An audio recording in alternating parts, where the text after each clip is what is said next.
So what got you into the art side of it then? Like, yeah, I don't know. Like, what would you photograph with those old cameras? I was kind of scared of photography because I didn't see myself as being super smart, and it seemed like smart people were photographers because you had to know the camera, and a lot of them were gearheads, so they're really crazy about this camera, this lens, what this did, and I was more interested in the product, what kind of pictures it took. Yeah, and I was really fascinated with stop motion and sports stuff. Okay, I was going to be a sports guy. But you're doing sports with that Russian camera would be impossible. I mean, could you even find like a lens for it? Yeah. What mount did it have? Like a screw mount? It was. I don't even know. I only had one lens for it. So really? Okay, so it wasn't. Yeah. I don't even know if it was a single lens reflex. Actually, if the lens even came off. But, okay, so it could just be a fixed lens. But anyway, yeah.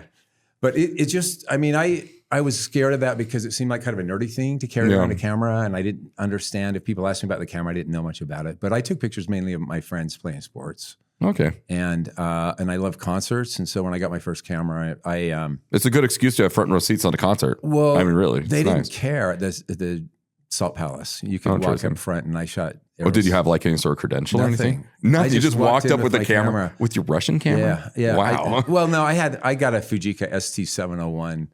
When I was a Fuji 701? ST701. A Fujica? Fujica. Yeah, no, it's my first camera was a Fujica. Yeah, I bought it out. It was bought at Allen's. I got it for Christmas. Interesting. I bought mine like $60 at a pawn shop or something. Anyway. I think I was in 9th grade by then. But well, that's cool. 9th grade, and you had the nerve to go do that. Wow. Yeah, I didn't. I saw the James Gale Ice House in 9th grade. Yeah. But I didn't go to a concert and photograph it till I was going to the Salt Palace. Yeah. The weird thing is when you're young, super young, it's easier to get access. Oh yeah, I mean, like a 9th grader could get anything. Yeah, like what is it?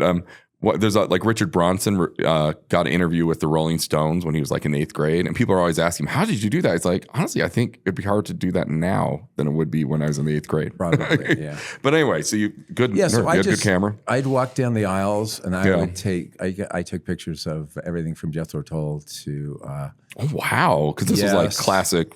High rock time. Kiss. What years is this? This would have been 1975. Oh yeah, almost the peak of rock and roll. Yeah. So I did, every concert that came there. The Who. We'd skip school and go to ZCMI, and when the doors opened, they had these glass doors, and you didn't know which side that they would open the doors. So you had to have like 4 guys, so one of you could get there first, and you'd run up the escalator. Mm-hmm. That was faster than the elevator. And that's where they'd sell the tickets. And that's where you had to get your tickets in those days. That's so nice. And I mean, you have relative to like. Scalpers and online, right? But Salt Lake, no matter how quick you got there, Salt Lake somehow sold all the good tickets. So in Provo, the best you could get was like the 20th row, in section 21 or somewhere.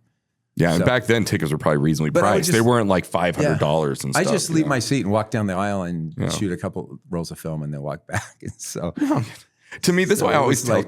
You go ahead. Kiss, Aerosmith. And you could just go back. So you'd shoot like 2 or 3 rolls. Yeah. And they'd let you. Yeah. No one stopped me. No one even said anything about it when, I don't know, probably about 3 years later, I think they would have rules and cameras. Maybe that was like just the joys of being in Salt Lake and Park, kind of more lax. Yeah. So I started with concerts and sports. My friends played sports. I was going to be a football player, basketball player, golfer or something. My whole junior high growing up until I found out I wasn't good enough. Until you met somebody who's 6'8". You're like, holy cow. But that was my life. I didn't see myself as an artsy guy or a photo guy necessarily, but I had an uncle that was that taught at BYU. That was Don Marshall was the non-humanitarian. He taught humanities. So but wasn't he over the International Cinema Program? That name is famous. Yeah. And during its glory days when it was really great. Yeah, he was amazing. And so that was your uncle? Yeah. Oh, wow. And he was a great photographer. He could do anything. Oh, really? He wrote books. He did plays. He could sing, dance. He did everything. Yeah. But he was a great photographer. And so that's what kind of got me into the art part of photography. I remember a specific thing where my brother was on his mission in Denmark and had this great shot of a duck out in the middle of this beautiful pond in Copenhagen somewhere. And my mom was showing it to my uncle at the house, and he said, "Oh, that's a pretty picture. It's too bad that the swan's in the middle." And my mom like, "What do you mean the middle? It's supposed to be there. That's a perfect spot. There's supposed to be." And he goes, "No, funny. Anywhere but the middle." And I remember, as like a 12-year-old or something, 13-year-old thinking, why does it matter if it's in the middle or not? Yeah. What's this all about? But I never forgot that because I didn't know the rule of thirds. I didn't know anything about composition. Yeah. But I thought about that a lot as I looked at other pictures and thought, it is better if it's off to the side a little bit. And it feels better if it's not exact all the time. Yeah. And that was huge to me. And then he also took some pictures for the church magazines for the incident and the era. And my mom was so proud of those, showing them to everyone. And I'm looking at that. And my mom thought he never took a bad picture in his life. I would go through a roll of film and need money for another roll of film. And, well, Don, my brother, never took a bad picture. So he just takes one picture of everything. Oh, okay. Because she never saw like the process or whatever. Yeah. I'm sure they weren't all perfect, but he was good. So anyway, I thought a lot about that too. It's like, well, you need to take time to do it. If you do it in one picture, I can't just snap pictures, and I looked at his compositions and that was really the thing that got me wanting to do art kind of stuff. Oh, interesting. Yeah. But still, it was a hobby. I was still going to play golf or something. Cooler than a photographer. There you go. In those days. There you go. Well, of course. I mean, that's like, when you're a kid. I don't know. Like, I think that every kid, I remember like I played soccer in high school and I was always amazed how many people would try out for the team. It's like 200 people. Like I'd play soccer like around town during the summer. And then tryouts would happen, and all of a sudden, everyone's a soccer player. I'm like, well, you're not playing around town. Like, if I haven't seen you around, you're probably not going to make the team. Like, if you don't want to like do this on the weekend, that's right, yeah. Like, I think they're just like, oh, tryouts, I'll go do it. But yeah, maybe soccer back then particularly had a stigma because people were so uninformed about the sport that they just thought, oh, anyone could do it. But anyway. So I started. I had a friend of mine. His dad was taking pictures. I was playing basketball in the driveway one Sunday afternoon in 7th grade, and I'm asking what he's doing. And he's in the photography class at Provo High. With Mr. Zupan, who taught there. Oh, did Zupan teach photography? Yeah, that's interesting. He was teaching these adult night classes, and so he said, "You ought to come over with me sometime. You're interested in photo. It's really fun to see how these pictures come up." So I went over there, and I'm taking.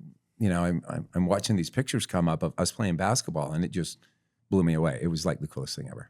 Oh my goodness. And so that kind of hooked me. And then I had another friend named Steve Alpin who also liked to take pictures, and he was just a year older than me, but much smarter and much more, I don't know, much more energetic. Cultured.